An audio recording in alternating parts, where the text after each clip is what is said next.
총리님께서 입장하고 계십니다.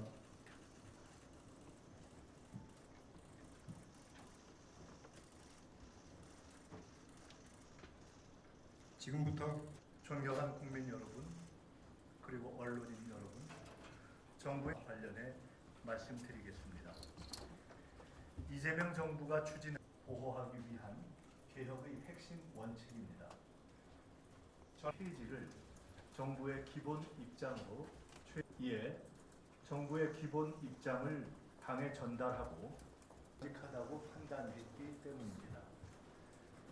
국회에서 결정에 따라 필요한 후속 조치를 충실히 이행하도록 검찰개혁은 특정 기관이나 권한의 문제가 아니라 국민입니다. 무엇보다 국민의 뜻과 국회의 논의를 존중하는 것이 중요하다고 생각합니다. 이상이 검찰개혁과 관련한 발표 전문이었습니다. 제가 이에 더해서 우상호 정부수석이 있을 때의 합의였습니다. 그 다음 시기로 당과의 협의를 거친 것이었습니다. 개혁안을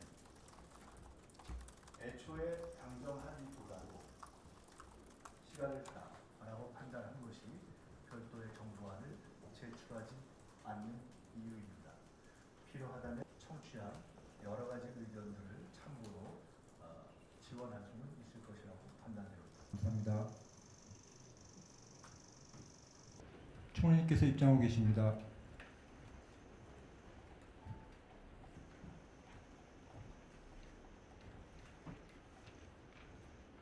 지금부터 국무총리님께서 현안 발표를 시작하시겠습니다. 존경하는 국민 여러분, 그리고 언론인 여러분, 정부의 검찰개혁 방향과 관련해 말씀드리겠습니다. 이재명 정부가 추진하는 검찰개혁의 기본 원칙은 수사와 기소의 분리입니다. 이는 검찰의 권한을 보다 합리적으로 재정립하고 국민의 기본권을 더욱 두텁게 보호하기 위한 개혁의 핵심 원칙입니다. 저는 이러한 원칙에 따라 검사의 보완 수사권은 폐지되어야 한다는 입장을 일관되게 밝혀왔습니다. 그리고 그간 정부에서 논의하고 청취한 다양한 의견을 감안하여 보완 수사권 폐지를 정부의 기본 입장으로 최종 정리했습니다. 이에 정부의 기본 입장을 당에 전달하고 이후에는 정부가 별도의 입법안을 제시하기보다는 국회의 논의와 결정을 존중하도록 하겠습니다. 구체적인 제도 설계와 입법은 국민의 대표 기관인 국회에서 충분한 논의와 수기를 거쳐 결정하는 것이 바람직하다고 판단했기 때문입니다. 국회에서 입법이 이루어지면 정부는 그 결정에 따라 필요한 후속 조치를 충실히 이행하도록 하겠습니다.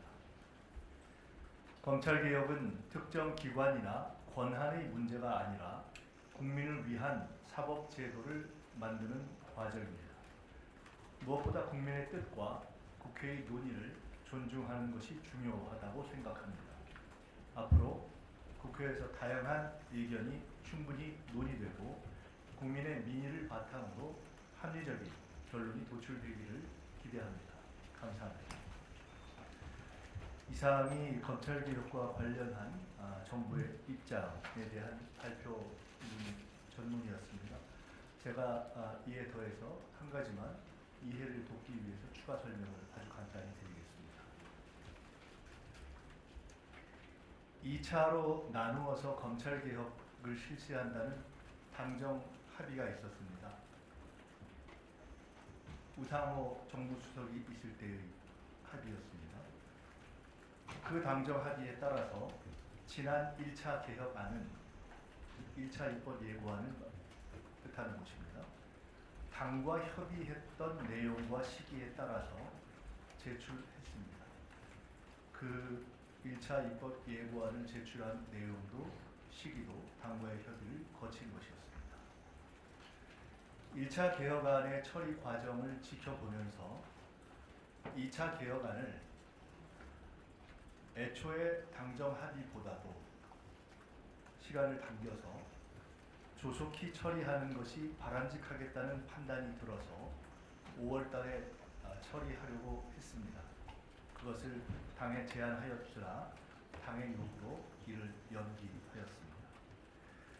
이제 정부 내의 다양한 견해를 정리하되 국회의 자유로운 논의를 위해 별도의 정부안을 제출하지 않는 것이 더 효율적이고 바람직하겠다라고 판단한 것이 별도의 정부안을 제출하지 않는 이유입니다.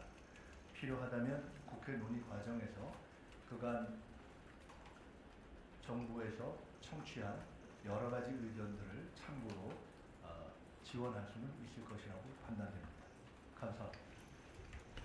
네, 이상으로 국무총리 현안 발표를 마치겠습니다. 감사합니다.